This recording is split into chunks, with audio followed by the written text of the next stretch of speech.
So I'm still getting lots of messages coming through. So good afternoon, everybody. Welcome to the first meeting of Warwickshire Schools Forum with our newly elected membership. I'm Liz Firmstone. I'm Head of Operational Finance at the County Council. And because this is a new membership of the Schools Forum, one of the first things that we have to do today is appoint a new chair and vice chair. So the plan is that I'll just chair the beginning of the meeting until we've got to that point and those people have been elected. So we had the elections over recent months. Pleased to say that we've successfully filled 24 out of 27 of the positions. Really good to see some familiar faces and some new faces here today. So a warm welcome to all of our new members and a big thank you to all of you for offering your time and to attend these meetings. And we look forward to the contributions you'll be making. Just to help you in your role on Schools Forum, amongst the papers, you should have a list of all of the new Schools Forum members, a summary from a government document that sets out what the forum's powers and responsibilities are, and also a copy of our own Schools Forum terms of reference. So if you ever need to check back on those, they're in today's pack.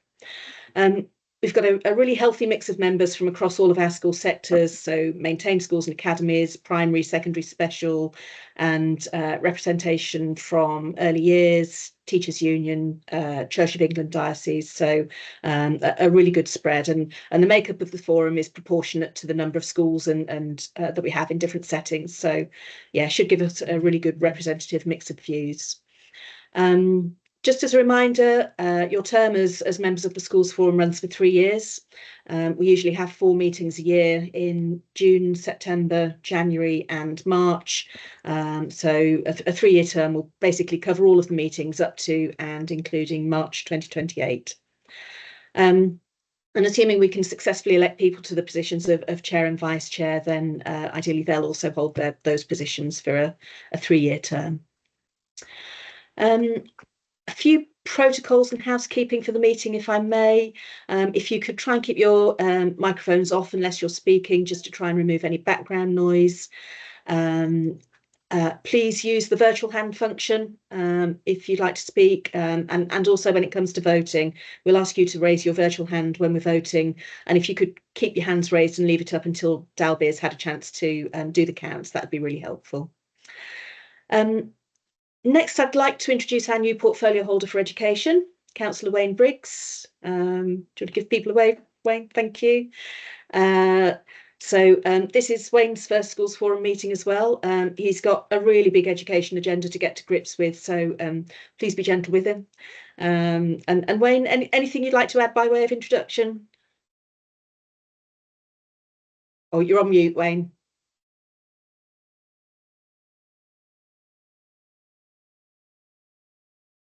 Can you hear me? Yeah, got you now. Sorry, forgive me. Sorry, I'll turn it off. Yeah, just wanted to say, just nice to meet you all. As you said, I'm getting used to the role, so looking forward to possibly contributing more in the future. And I'll be a very, very interested observer of this first one, I imagine. So lovely, thank you. Okay, turn the mic off. So the first agenda item is apologies, and before we go to voting, I'll check with Dalby. So for those of you that don't know Dalby, Dalby is the clerk to the forum, and she does a huge amount of work behind the scenes, and so big thank you for everything that she does. To be quorum, we have to have a minimum of 2/5 of the voting membership, which is 10 Schools Forum members. I think we're way over that, but Dalby, just to check. Yeah, we are correct. Thank you. And do we have any apologies today? We don't have actually apology from our members, new members, and the previous member, Claire Jeffs was trying to join. Unfortunately, she couldn't join, so sorry from her. And Jodie Tracy, they were joining later on. There's another meeting, so that's all. Thank you. Thank you, Dalby. So the first substantive item on the agenda is the election of our new chair and vice chair. Oh, let's just look at Michael's comment. Oh, so Michael, we've started using AI to just record the meeting because it makes it an awful lot easier. It will do a transcript and it will take notes for us, and it makes it a much quicker job for Dalby to produce the schools forum minutes, if that's okay.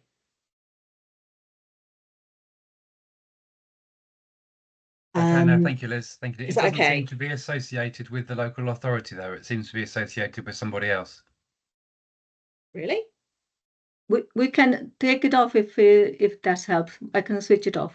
No, I don't think No. it's the co-pilot one, Dalby. I think it's something else that seems to No, be. I think it's my Fireflies note taker. It follows me everywhere. I'll shut it off. Okay. Thank you. So, election of the new chair and vice chair. So all forum members can vote on this item. Just to note that the chair has to be a schools forum member. It can't be an officer or a councillor of the county council. The role of the chair is obviously to facilitate the meeting, run through the agenda, introduce each paper, and then invite people to speak who wish to do so, or anybody that has questions or comments to make. The chair and the vice chair are supported by me and other officers of the council. We've got a number of officers here today, including Johnny Kiriakou, who's our Director of Education, Ross Cause, who's Head of Send and Inclusion, Brian Smith, Finance Manager for Children and Young People, and John Orange, who's our Senior Accountant for Education. So I can't see if, and Dalby, of course, who's our clerk. I can't see if there's any other officers here at the moment because I haven't got anybody on my screen, but I'm sure you'll get to know these people over time if you don't know them yet.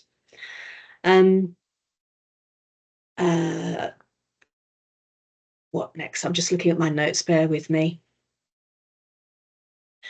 The other thing just to mention is if you are thinking of volunteering to stand for chair or vice chair, just to let you know that before each meeting we do run through the agenda and the papers with the two position holders, just to give them a general summary of what's going to happen in the meeting.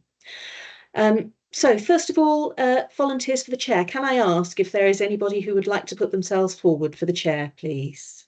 If you'd like to raise your virtual hand. Nikki, thank you very much. Anybody else? No, in which case we don't need to take a vote. And Nikki, you are hereby elected as chair of the Schools Forum. Thank you. Thank you. And then for the position of vice chair, would anybody like to put themselves forward as vice chair?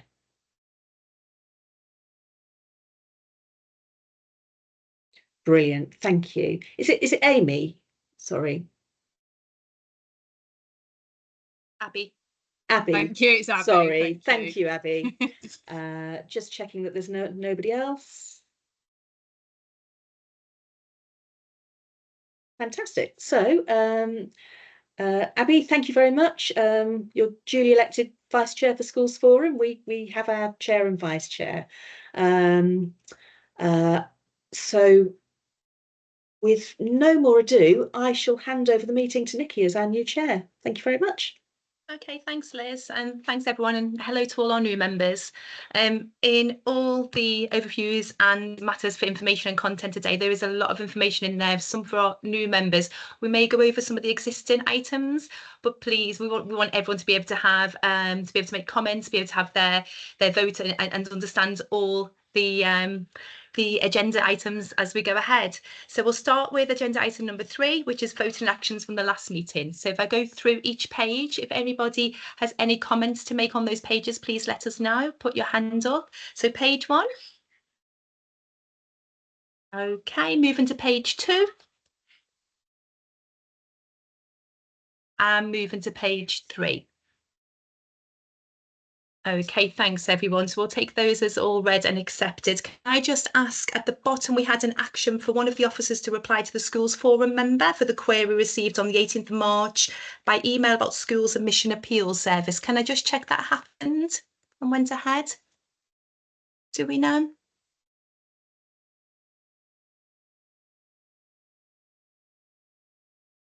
Sorry, Brian looked as though he was going to come in. Michael had a query. Yes, I did. I did reply. Lovely, thank you. Email. So that's all completed. Thanks, Brian. Quite some time ago. Thank you. Okay, we'll move on to item 4. So this is section 48 scheme of finance in schools, and Liz is going to share this. We have one item to note and one item for voting to approve. And if there's any questions or comments, if we leave that till the end of when Liz has done her sharing, and I'll monitor, and then I'll get everybody come in and have their comments and questions put forward. Thank you. Thanks, Nikki. Yeah, sorry, you've got me again now. Under statutory guidance, local authorities have to produce what's called a scheme for the financing of schools, sometimes called the Section 48 scheme. And in brief, the scheme sets out the financial relationship between the local authority and maintained schools, and its content is largely prescribed by statutory guidance. There's not that many areas where we have room for discretion. The Department for Education updates the guidance every year, and then we follow suit and we update our own scheme to reflect those changes. And then we're obliged to consult Schools Forum on those changes. And the report today is seeking approval to start that consultation process. There's an appendix to the report. The report isn't particularly long, but I'm afraid the appendix, the scheme itself, is quite lengthy. So in the report, there's a summary of all of the proposed updates, so that's easier to follow. And that table also just shows where you can see those changes in our own Warwickshire scheme, but also which bit of the Department for Education guidance it refers to. There's and in the Section 48 scheme itself, you'll be able to see the changes. They're all highlighted in purple text, again for ease of reference. There's one change in there that reflects the updated DFE guidance, and that's a point of detail around the circumstances in which a local authority can make a charge to a school's budget share. The other changes are our local updates. Some of those are just to reflect changes to local authority officer titles. There's an updated list of the maintained schools that updates it for recent academy conversions. And there are updates on the approved investment institutions, which is in line with the Council's most recent Treasury management strategy. There are a few other changes where we've taken the opportunity to clarify some wording in the scheme so that it mirrors more closely the statutory guidance and makes it easier for schools to follow.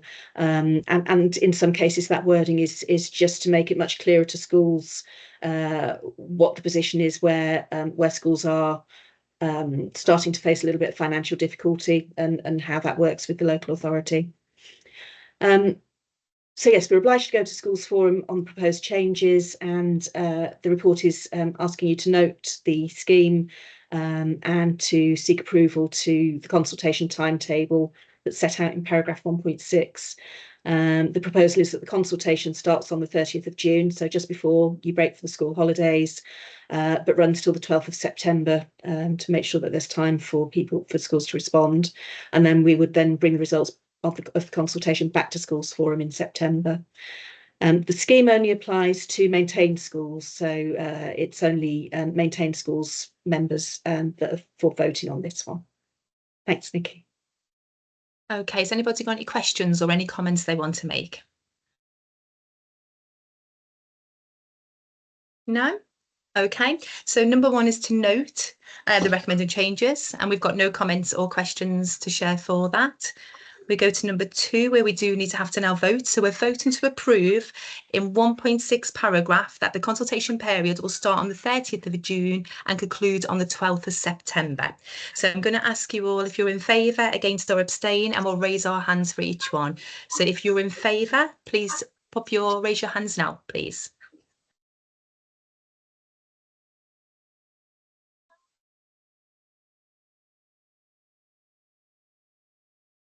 It's only maintained schools should be. And it's only maintained nursery schools. Thank you, Dabir.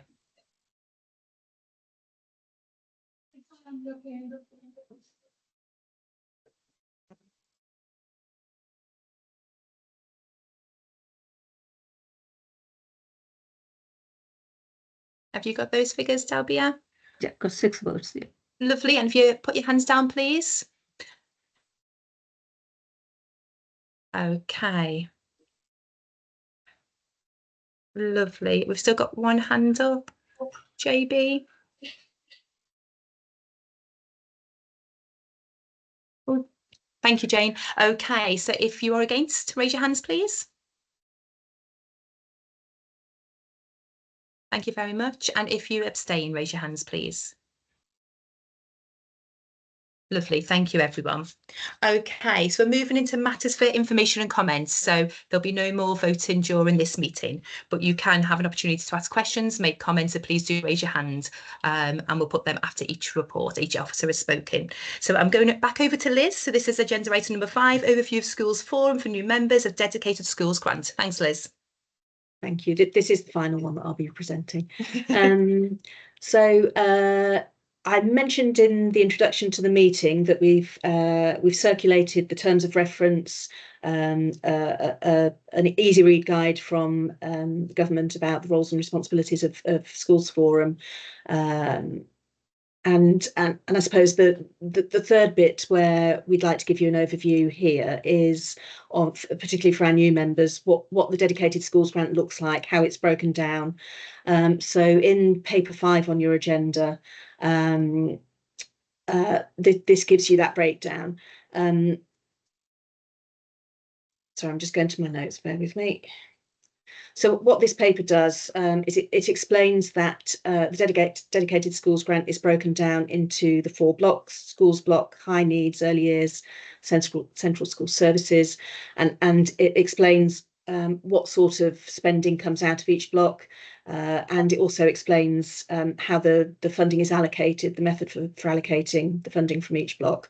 I wasn't proposing to go into huge amounts of detail here, but very happy to answer any questions. Thank you, Liz. So has anybody got any questions or any comments they want to put forward to Liz?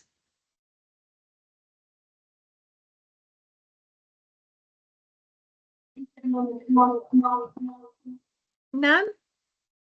Okay, thank you, Liz, and thank you for sharing that report with us. I think I found for myself the model and the visuals were really helpful. Oh, Brian, do you want to come in?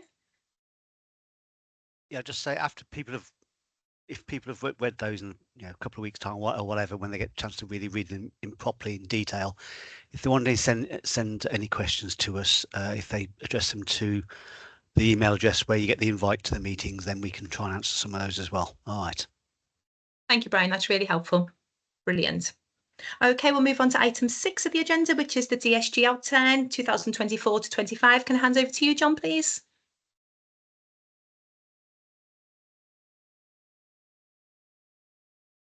Hi, good afternoon all. As Liz said in her introduction, I'm the senior accountant in charge of education. Some of you will know I've only been in post since January, so been a bit of a steep learning curve for me. So the report you have in front of you is in effect we could call it the management accounts for the DSG that we will share with the schools forum throughout the year. So what will happen is we will show you income as it changes through the year, and on the expenditure side, what happens to that over the year. And as you will see in the outturn figures to the end of the 25 financial year, is that we were still running a net DSG overspend of 44.7 million. You will see that virtually all of that, so we have some cost savings elsewhere, but all of that really, as will come as no surprise to anybody, is that it relates to the higher needs block.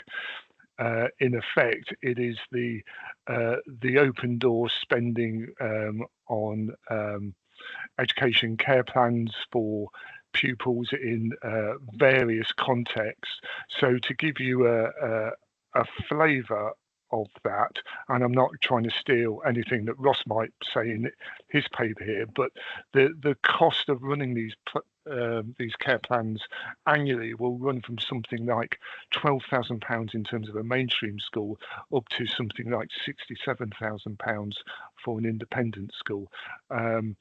So that just gives you a kind of scale, and we've seen exponential growth in terms of the volume of children having care plans, and this is the same nationally. So the result is slightly better than we were forecasting at period 10. The main reason for that is we received right at the end of March a pretty unexpected additional grant from the DFE relating to early years of just over 4 million.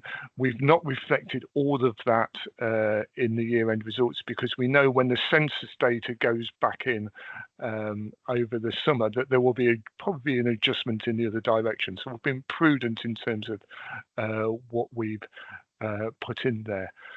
So with the result of 44.7 in table 3, that then shows the total DSG reserve allocation is a negative £77.9 million.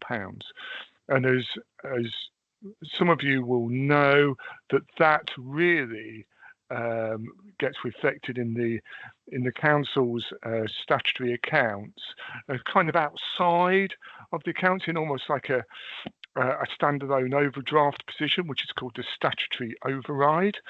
Some of you may have seen the notice last week that the statutory override, so subsequent to these papers being drafted and distributed, the statutory override has now been extended until March 2028, and we're told we'll be seeing a white paper in the autumn around what the government's proposal is in terms of SEND funding and the amendments being made to that. So we'll wait for that with bated breath, and that will undoubtedly be something we will bring in debate to this forum. Happy to take any questions. Lovely, thank you very much, John. Has anybody got any questions or comments they want to make?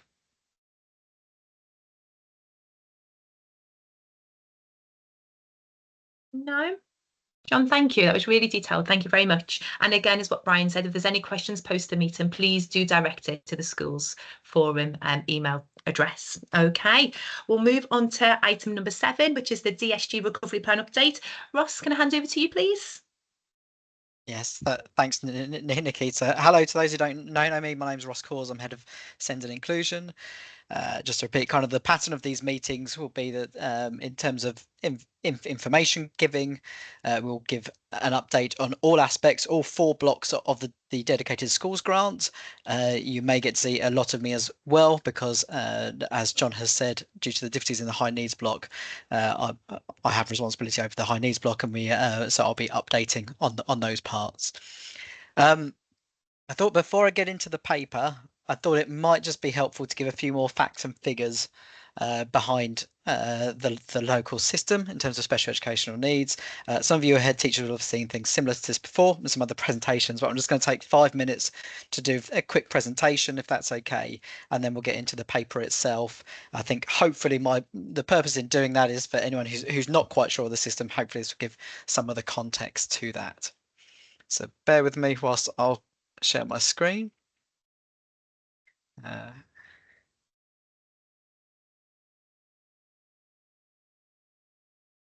So hopefully you can now see something that says SEND and Inclusion Strategy, which was passed recently.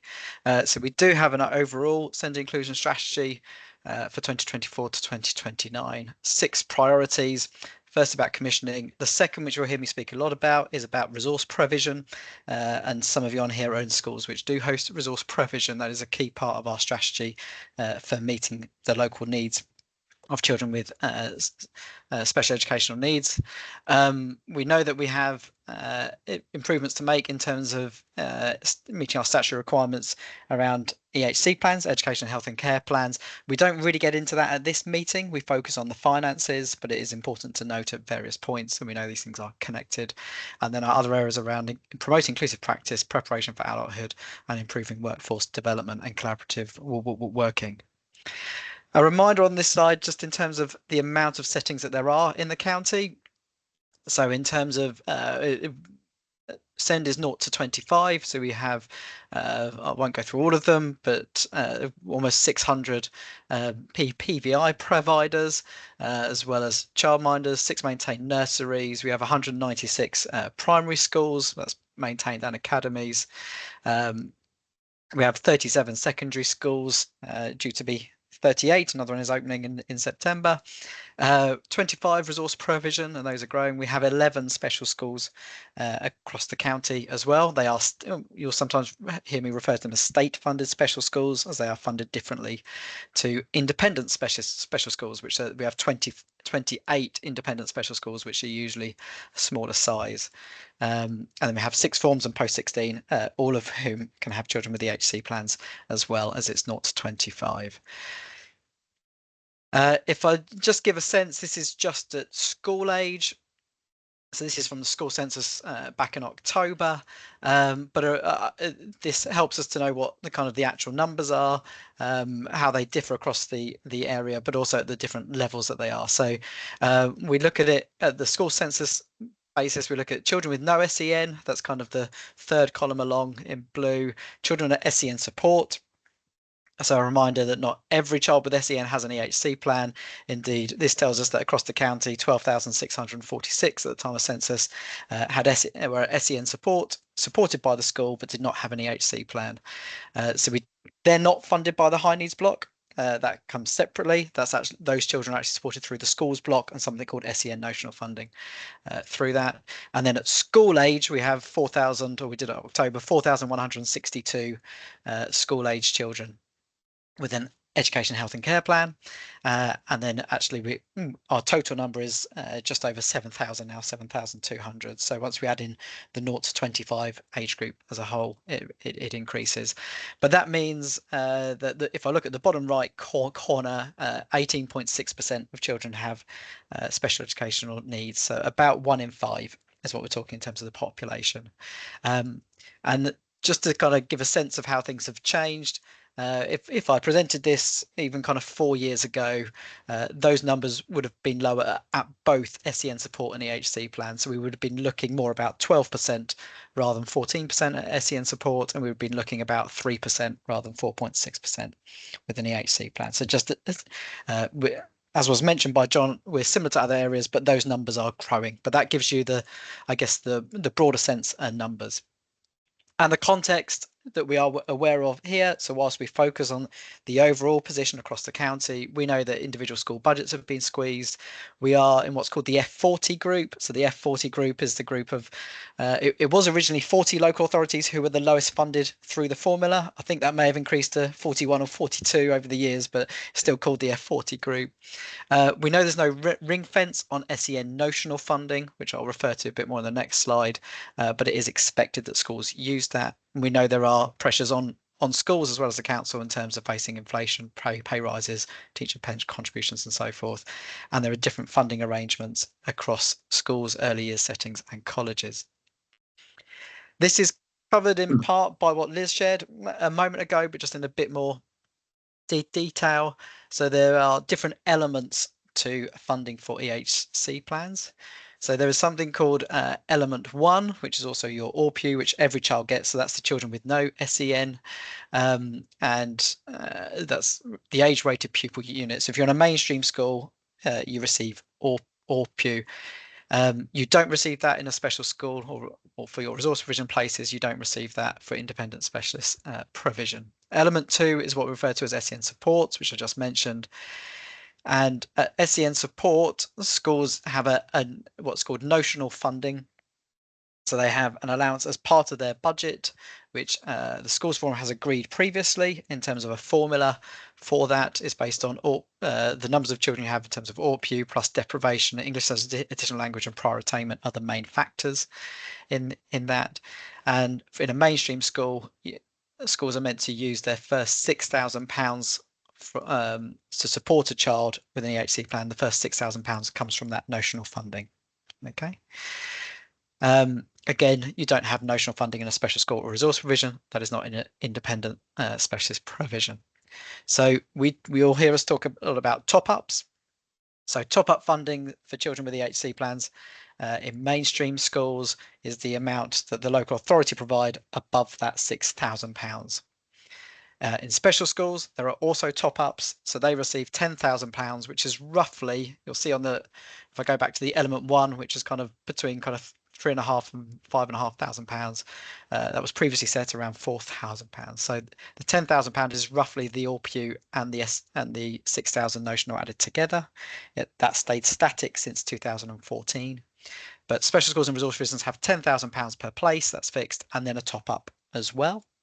So both mainstream and special schools receive top ups. Independent specialist provision, they are at a market rate, and that's how they operate. Hence, you'll see some significant differences in the costs, as John mentioned earlier. And this is just a sense of where this is. I won't go into this in too much detail. I do like to pick up on the kind of bottom right tells us that actually I don't like this is a DFE category. We wouldn't usually say autistic spectrum disorder, we'd usually say autism, but this tells you that of our 7,200 plans, 2,600 have a primary need of autism, social emotional mental health of 1,700, speech and language 1,100, and then the other groups kind of tail off after that. So mainly it's around autism, SEMH, as we all refer to it, and speech and language. Those are the three primary needs. Obviously, you can have more than one need, and this just captures the primary needs. So you may have a combination of those.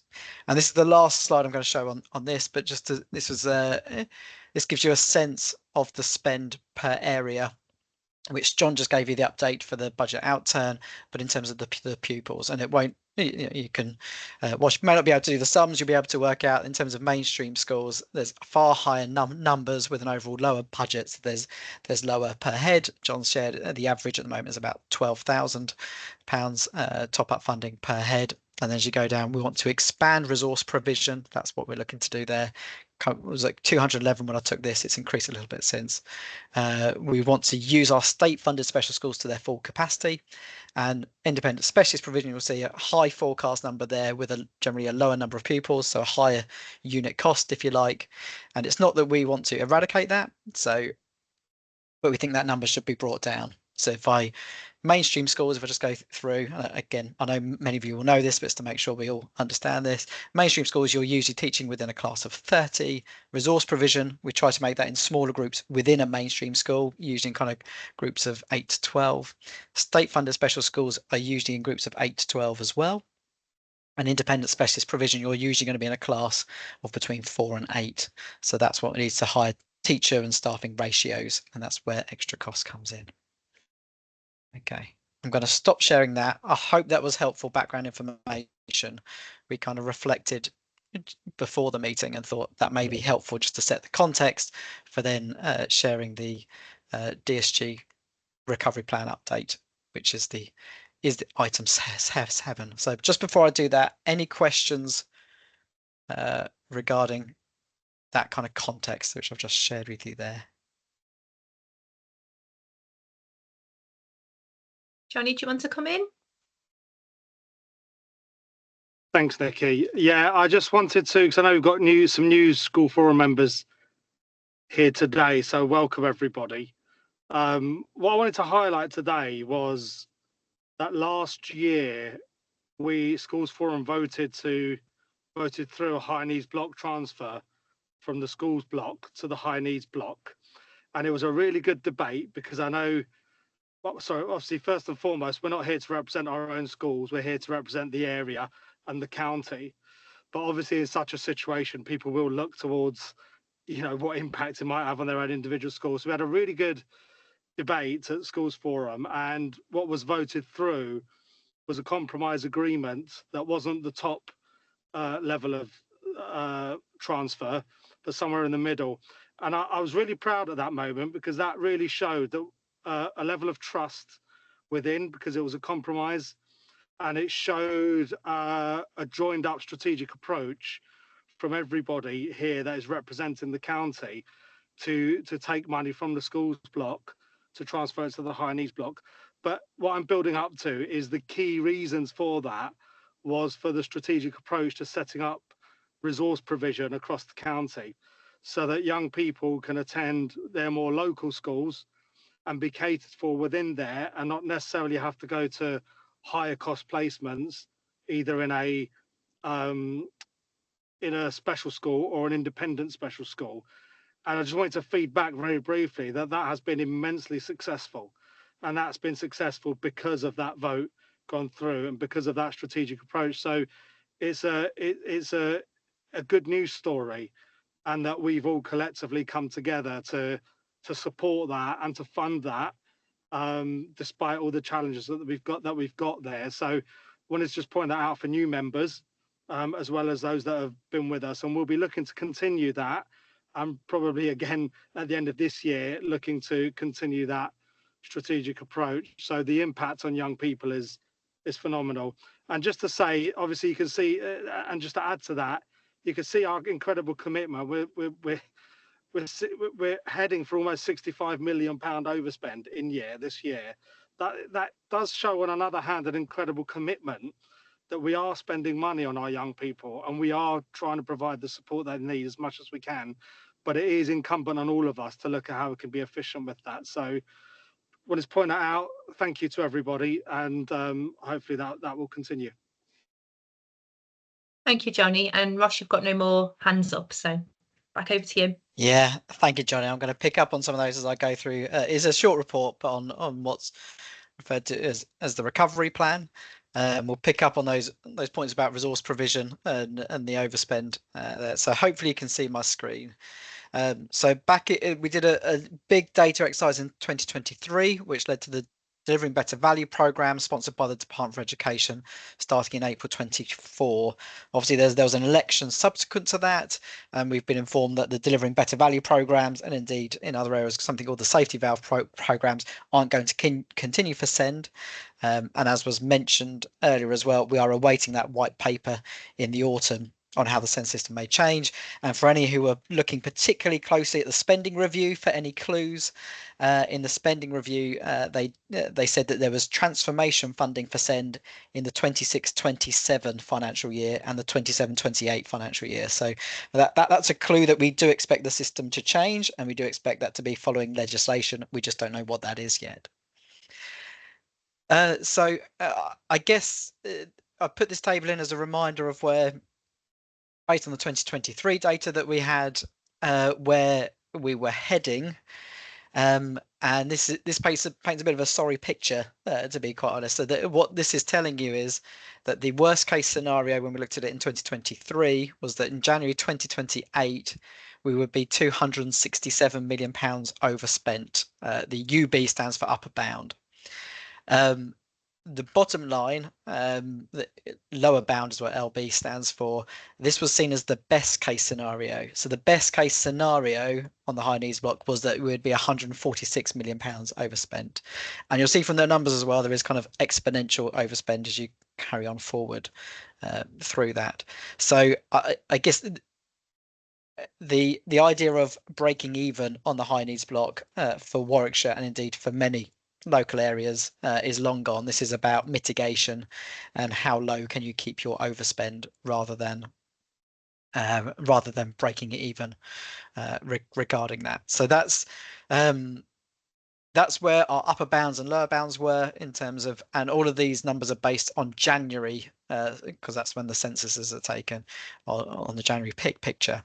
And you'll have picked up from John in terms of where we are, that actually, so we sit here in June 2025, and at present our cumulative deficit is just short of £90 million over. So we are actually in between that upper bound. We are still in the worst case scenario at the moment, effectively. So there's been a lot of work which has been going on in alongside the statutory, the day-to-day work. And let me give an update on where we are between more recently. So in the last 6 months, between December and May, there have been just over 1,200 requests for EHC needs assessments, which averages actually almost exactly 200 a month over that period. To give a sense of that, for about the last 3 years, it's usually been between 100 and 140 per month. And prior to that, when I was presenting prior to that, it was usually kind of 60 to 80 a month. So we've seen another step change, is I guess what I'm saying. Since December 2024, we've seen a step change again in the requests for EHC needs assessments, and as a result, EHC plans. So we are now averaging 70 EHC plans being issued a month, and we expect that to increase. Our agreements in terms of agreements to assess and issue EHC plans has changed a little bit. Roughly, it's about two-thirds of assessments are agreed at present. Our total caseload continues to increase. It's 7,200, and I haven't had time to do it, but some data has come out just today, the census data, and we'll get some benchmarking done on that census data, but showing how all these numbers have increased nationally as well. So we are in line with the same trend in terms of percentages of whether we're higher or lower than elsewhere in terms of our increases. We'll get the benchmarking data on that, but this is part of a national picture, as many know. This table shows what we were trying to do. So we often come back to placements. So in terms of where funding goes for children with high needs block, it's really about how many children have EHC plans, how long do they have them for in terms of when do you cease those EHC plans, and which placements are they in. Generally, your mainstream placements cost a little bit less than your state special and your resource provision placements, which in turn cost less than your independent specialist provision placements. So our intention was to increase the number of mainstream placements, increase resource provision placements, to use our state funded special schools to their full capacity. And we are trying to expand some of those special schools at the moment as well. And we're a bit stuck with planning permission, but we're trying to move those forward. And we're trying to reduce independent specialist provision. So just to note the dates on these ones, this is where we are with June 2025. This was the third, the third or fourth column. The upper bound unmitigated is kind of the worst case scenario for January 26, so 6 months away, and lower bound was the best case scenario for January 26. So again, these two are 6 months away. So you'll see where we're at is in terms of moving kind of placements around. Actually, we have more children in mainstream schools than we expected to have in January 2026. And partly that's just because of the bigger quantum, more children overall with EHC plans in terms of where we are. Resource provisions is increasing in line. We will, I'll come to in a moment, but we will be above that 233 target, which we're trying to increase by the time we get to January. We are kind of reclaiming some of our special school places. So each year, so special school places you can't keep for your own just because they're within the county border. But I think each year, what is happening at the moment as the year 11s leave or the year 6s leave for the younger ones, we are kind of reclaiming the special school places which are released. So we are a net importer when it comes to special schools, but we are becoming less and less of an importer from Coventry and Solihull and other areas. Our ISPs haven't gone up as much as we thought they would, but part of the issue we have here is that we're actually, that 518 is better than we thought it would be because we've been trying to reduce that number compared to these two, but the unit costs have gone up since we did this forecast. And post 16 is broadly kind of in line. We expect that to increase a little bit more as well. Total number of EHC plans 7,200. So we were saying in the worst case scenario it would be 7,300 by January. We're issuing, as I said earlier, about 100 a month. So we're going to be very close to 8,000 by the time we get to January rather than 7,300. Okay, so there was, one of the big things here is just the quantum number, the number of children with EHC plans. What have we been doing? So there's 6 areas broadly we've been doing. Resource provision places is about supporting children. We worked out that there are children in our special schools who could be supporting resource provisions if they were there, but they weren't there. So we've been setting up a number of resource provisions. As I said earlier, there are people on this call who have set up resource provisions in their school. Where we are is our target is to get to 529 places by 2028. We're aiming for 327 by January. We're going to be by next January. We're well ahead of target. We expect 402 by January, so we're ahead of target on that, and we're making continued progress on that for planning for September 26 as well. In truth, it's probably not having the impact that we hoped financially. I would say that is because it is still meeting a high level of need. And again, those who are on the call who are overseeing resource provisions will say they are meeting a very high level of need. Sorry, I'll say that and they are. So they are meeting a high level of need. It is the amount of need that's in the system. So I'm confident that those rules provisions have led to cost avoidance, but because of the sheer kind of overall amount of need in our local system, we're not necessarily seeing that come through, coupled with, as I say, some increased unit costs on independent specialist provision. We had other pieces of work. The inclusion framework was trying to support more children to be supported at SEN support rather than EHC plans. I think I'd say the inclusion framework, which is coming to an end, has been a good thing, but again, it hasn't had the impact that we would have hoped for.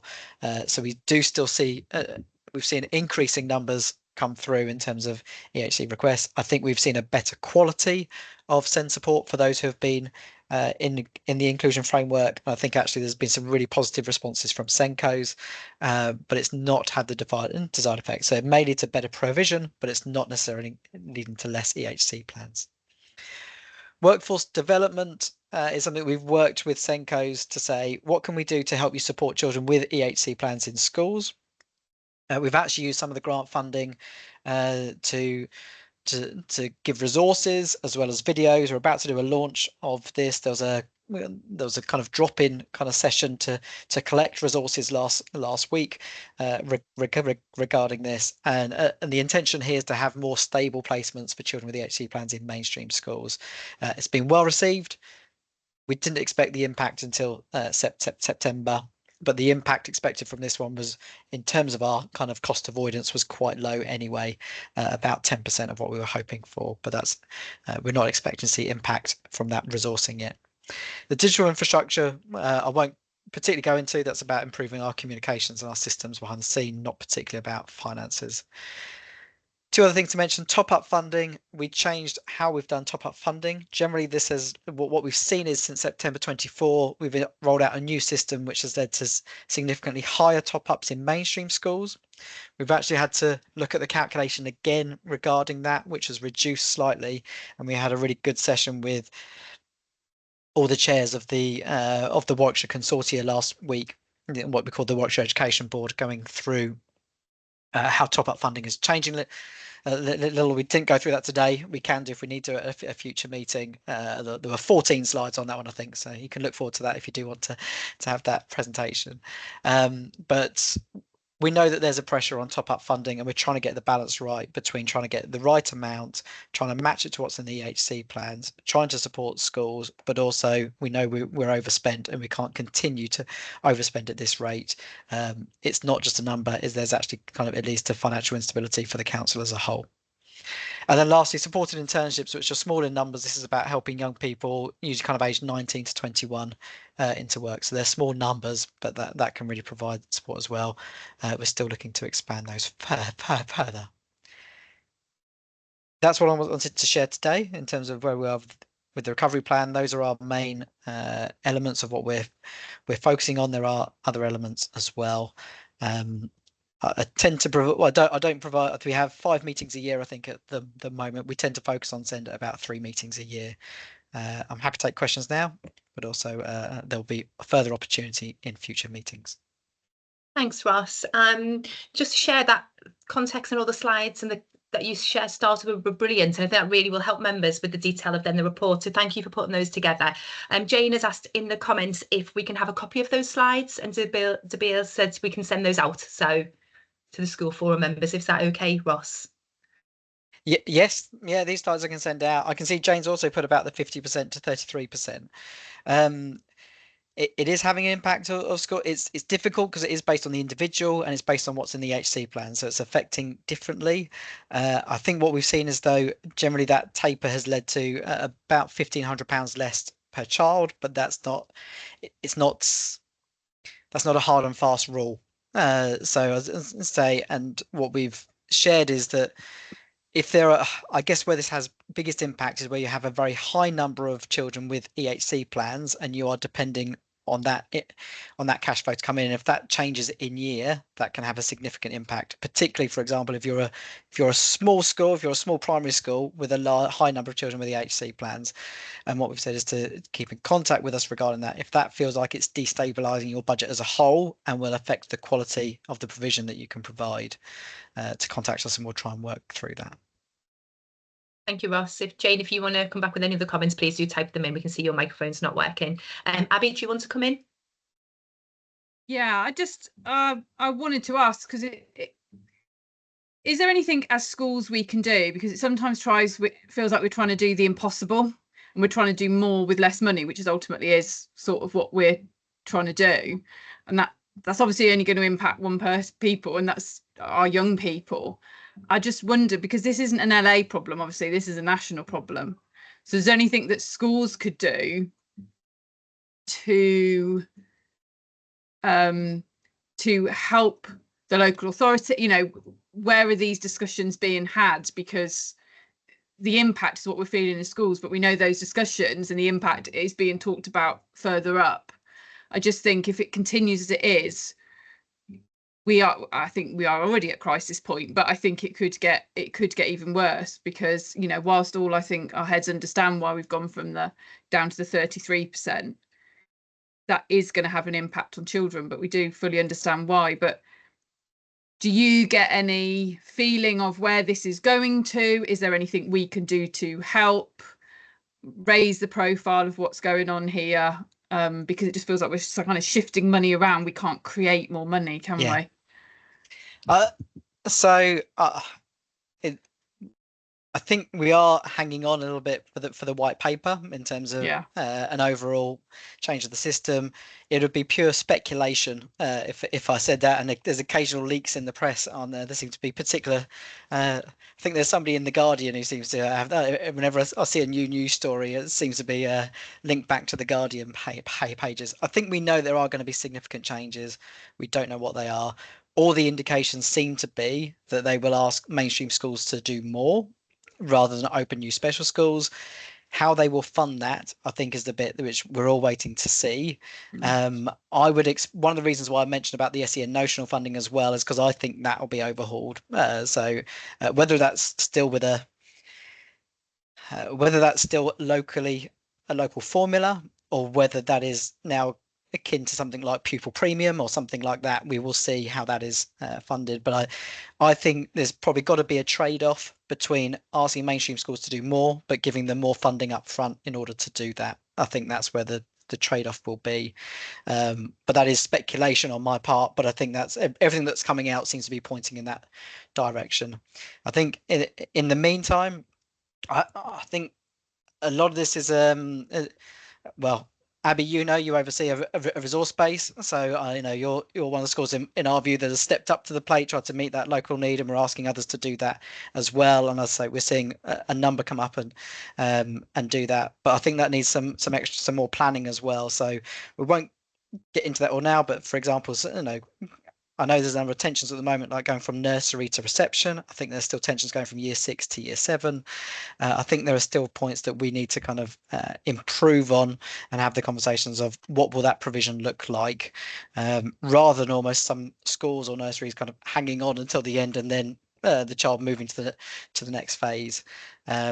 Nikki, I know we did some what I feel innovative work in terms of across the maintained nursery schools in terms of what could we do to support some of the kind of the expertise and share that and some of the high needs pupils that you were seeing. So I think we will continue to promote schools to be inclusive. We will challenge where they are not inclusive, and we will push forward in terms of resource provision strategy.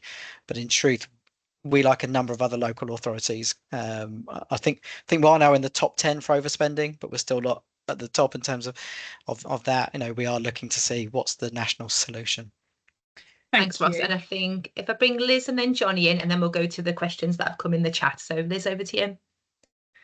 Thanks, Nikki. Yeah, it's not a direct answer to your question, Abby, but because it's not around what schools can do, but I guess it was just to reassure you that I don't think this story kind of made it up to central government for a while, but I think the message has been heard now, and as local authority we've got various, I wouldn't say they're levers that we can pull, but channels where we can try and influence.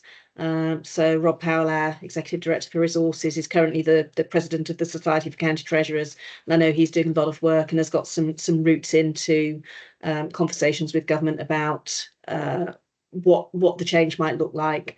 We also do a lot of work through the local government association, trying to make sure the message is heard, and to try and make sure that whatever comes out in the white paper is something that's realistic and has the sort of levers that we do want in there. Thanks, Liz. Johnny, do you want to come in? Yeah, thanks, Nikki. Thanks for that question. I think it's really a brilliant one about how schools, how we can all work together. I think, we've worked over the last couple of years to create a strong school system and get head teachers involved in a strategic approach across the county.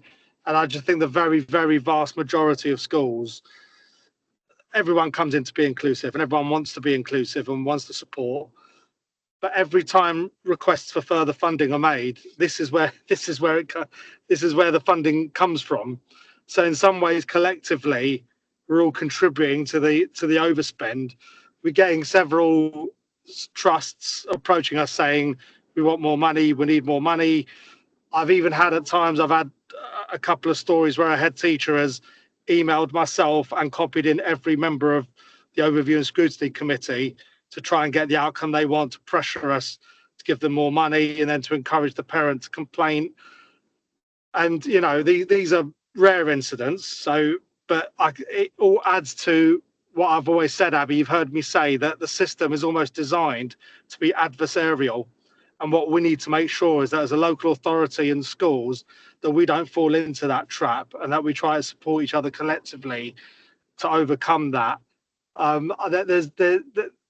We just don't have more money, and the default position is it can't always be, for example, one-to-ones for young people, but we know that young people coming in are more complex, have more complex needs. So I would say, Abby, two points about what schools can do. I think one is continues to do what we're doing now, which is the response to the setting up of resource provision, continuing to work together on inclusion and looking at the area and how we all support each other, share resources, share ideas, and work together to do those things. And on a public level, perhaps through this forum, is to continue to lobby government to say these are the things that we need. It's unsustainable, and we are genuinely doing our best. And we've shown our commitment, like I've alluded to before, about voting through the high needs block transfer. We are committed as schools, but we are stretched, we are under-resourced. But the key thing is not to be adversarial with each other. And I think we've created the foundations for that in Warwickshire, and we'll continue to do so. So thanks for that. I think that's a really, really good question to ask and to bring up at this forum. Thank you. We'll go back to Jane's comment first, and then I'll go over to Wayne. So have you read Jane's, Ross? So the average of 12k for top-up funds and mentions in the previous slides will then go down to an average of 10.5. This will impact mainstream schools significantly, could lead into long run to more exclusions. Yeah, and it's not, in terms of the top-up funding, it's not a decision taken lightly. And Jane, we don't want that to happen. We've done benchmarking against other areas. We can see other areas are giving less, sometimes significantly less than we are in top-up funding. These things are all related to each other, and we know there's fine judgment calls.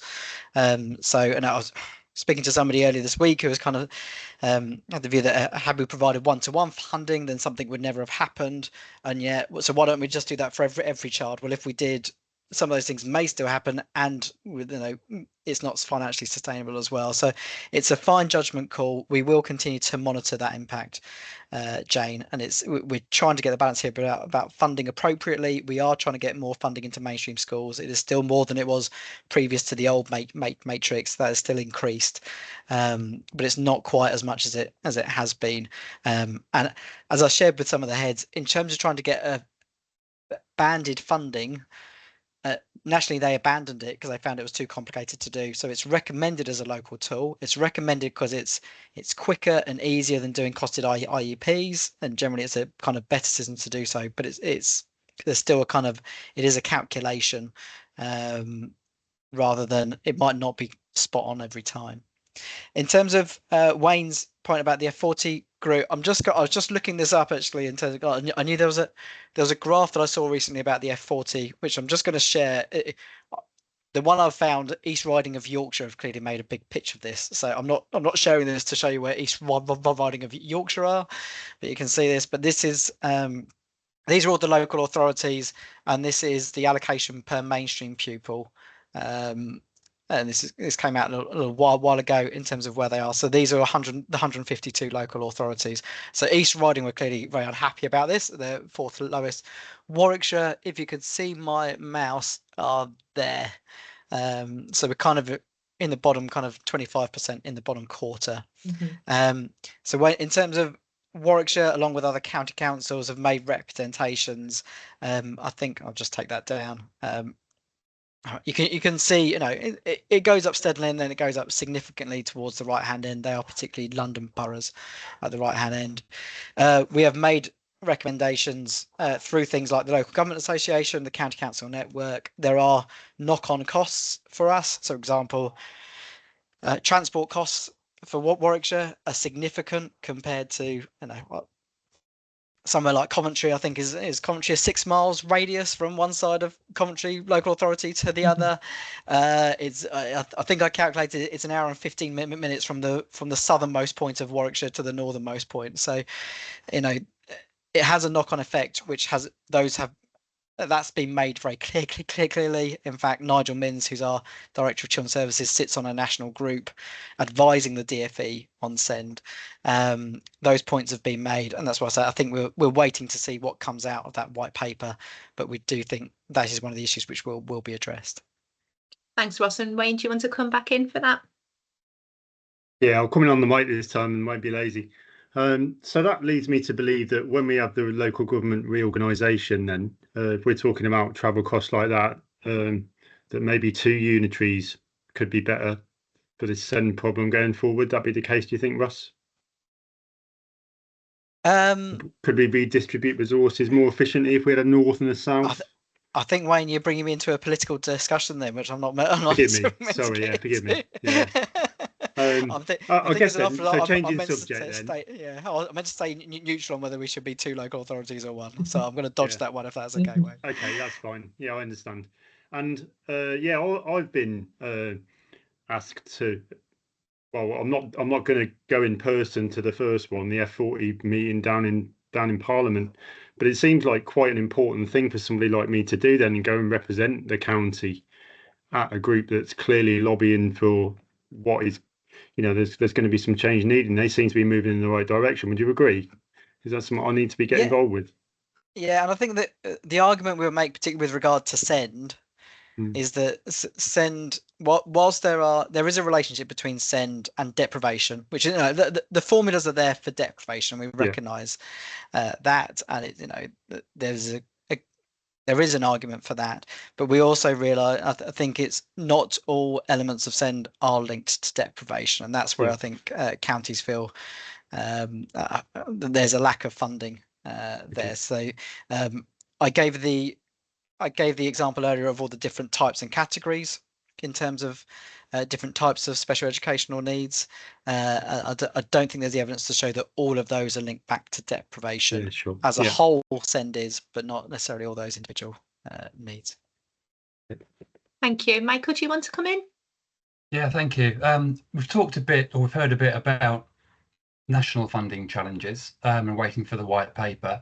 But of course, there's been quite a large political change locally. Welcome, Councillor Briggs. And Reform, of course, have come in talking about efficiencies. And that's probably got a few of us slightly concerned about maybe a political will to reduce the overspend. And Ross, you talked about one of the top 10 overspends nationally. It's perhaps not a question for now, but perhaps something for later on. But I wonder whether the changes politically to the local authority might mean that successful EHCP applications might be reduced, or there may be less money available to education because of wider savings that need to be found. Does that make sense?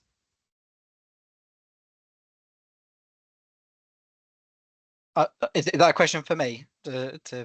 I think it's to the local authority more widely, really, whether Councillor Briggs can answer it. Sorry, was that for me? I think perhaps it isn't a question for now, but I think that's a concern probably that a few of us have is that if there is a desire, and understandably, to reduce the overspend, how may that impact on education funding? I think it's fair to say from an officer point of view, we are still briefing the administration, including Councillor Briggs, on the reasons for all the on the reasons for the overspend. Kind of, we are talking millions of pounds here, and across the education kind of system as a whole, we're giving briefings and explaining further and further what spend is for and where that is. And I don't think we've got to the point yet of having. I don't think we've got to the point of any declared statements on what that direction should be. We're still at a kind of information giving stage. Thanks, Ross, and I'll bring Johnny in too. There we go. Yeah, I think it's. I'm not sure if that's a conversation for this particular meeting at the moment. I respect why you've raised that, Michael, but in this context, the higher needs block is the higher needs block, and the decisions made is around what is best for the young people, and we have all the panels and all those kind of things. So the financial debate in this context is different from the wider council areas. Although having said that, and why you're probably right to raise it, at the moment it's not on our books because of the statutory override. If it comes onto the books because of the statutory override, then it would have a significant impact on the council. And I think I can't say what Warwickshire's position is in, but it was predicted that if the statutory override was not extended, up to around 40% of councils in the country could go bankrupt. So it is a serious issue. But yeah, at the moment, we are where we're at. So I guess it's a case of watch this space. Thanks, Johnny. Brian, you did have your hands up. Did you want to add anything additional, Brian? Or was that being covered? It's okay. It's okay. Johnny's just covered what I was going to say. Brilliant. Thank you. And Wayne, do you want to come in? Yeah, I won't say too much for now, but I mean, our policy is to look after the most vulnerable in society and lift everyone else up. I certainly am not going to be making any rash decisions or anything like that that's going to affect young people in the county. I mean, clearly it's a national issue that needs looking at in terms of SEND reform and the white paper in the autumn, which I'm sure we're all looking forward to. So at the moment, I see this as a learning process about the problems that are there and trying to gain as much experience and as much knowledge of that as possible. So you can rest assured there won't be anything rash from me. Thank you, Wayne. And my colleagues. Thank you. Wayne had a question, Ross, in the chat about in terms of dealing with the backlog we have, how is the recruitment of staff going in order to help with this? Do you want to come in on that one? Or you just on mute? Yeah, apologies. So there is a backlog. We have recruited some extra staff agency in the short term. That was following cabinet agreement for additional staffing. We've got more staffing coming in September as well. I would say we've made some inroads to the backlog, but we know there's still a long way to go. And again, there'll be further briefings on that over the next couple of months in terms of where we are on that. One of the things we are looking to do in that area is to we've actually been redesigning the process, and we'd like to launch that soon in terms of actually how that 20 weeks, how we kind of interpret that and apply that in a positive way to try and get that through sooner. The impact financially is that has an impact on our forecasts in particular, because we are backdating funding, which we see as the right thing to do for schools. So we backdate funding to the date that the EHC plan was due at 20 weeks. So we see that as the right thing to do, but then there's guesswork going on as to how much we should be, for those ones in the system, we're guessing at how much do we now essentially owe the schools for that backdating, which means that our forecasting is sometimes further out than it should be. So that is in that regard, that remains an issue for this group as well. Thank you, Ross. And Jane just put in the comments, she knows it's challenging for everyone and appreciates the work that you and your team are doing under very challenging circumstances. And I think we can all echo that as has been a long-term Schools Forum member. I remember when we were trying to have 30 enhanced resource provisions, and now look at the numbers we're looking at and how rapid that is happening. So I think we're all seeing the work that is going in, and I think I can echo Jane's comments. Okay, before we draw this to close, any more comments or questions? None. Okay, thank you everyone. We'll move on to the next agenda item. So that is number 8, which is the de-delegation and disapplication consultation timetable for 26-27. Brian, can I hand over to you, please? Certainly can. I think I've got the short straw, the most boring report of the day. So hopefully it will be quite short. I'll just get it up on screen.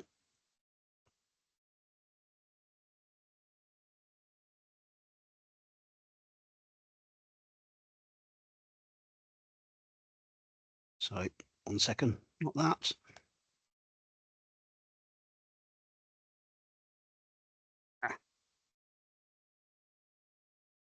We can see you're a calculator at the yeah, I know. moment, For some reason, it's you're not trying to add up. 9 to something, which I'm not very good at that, am I? That's fine. I'll give my secret. I can't do math. I can't do maths without a calculator.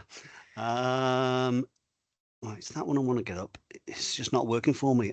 Delby, can you get it up? Thank you. For some reason, it's not letting me. I'll just say this report is purely about the dates for the consultation. So it's information only for you, just so that you know we're not doing it. We're giving you schools plenty of time for the consultations. It's not about the consultations themselves.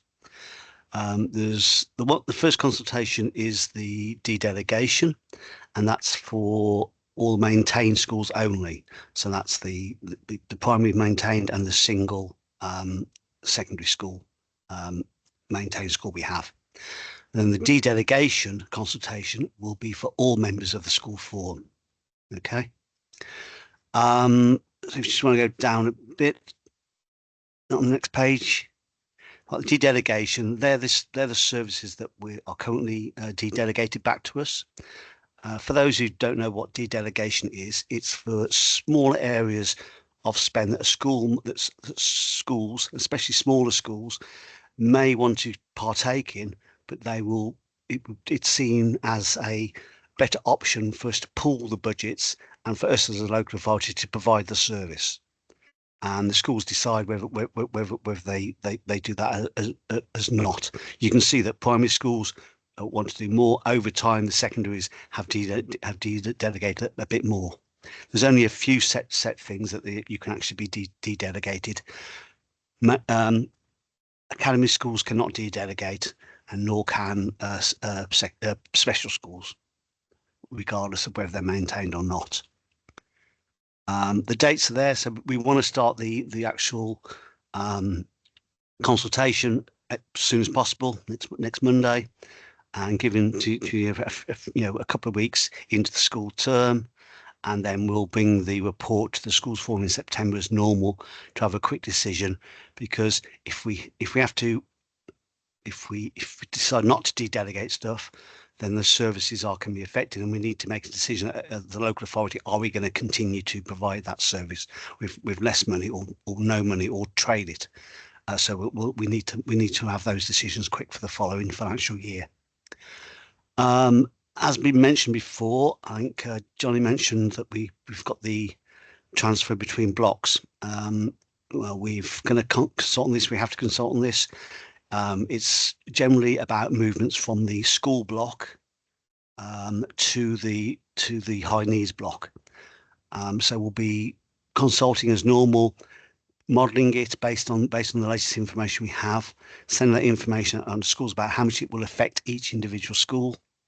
And then if you just go down Dalby a bit to the timetable, again, we'll be doing that in September once we've got some details, because we don't actually get to know the provisional DSG amounts per pupil, amounts per data, until about August time. So we'll quickly model those, decide what we're going to do.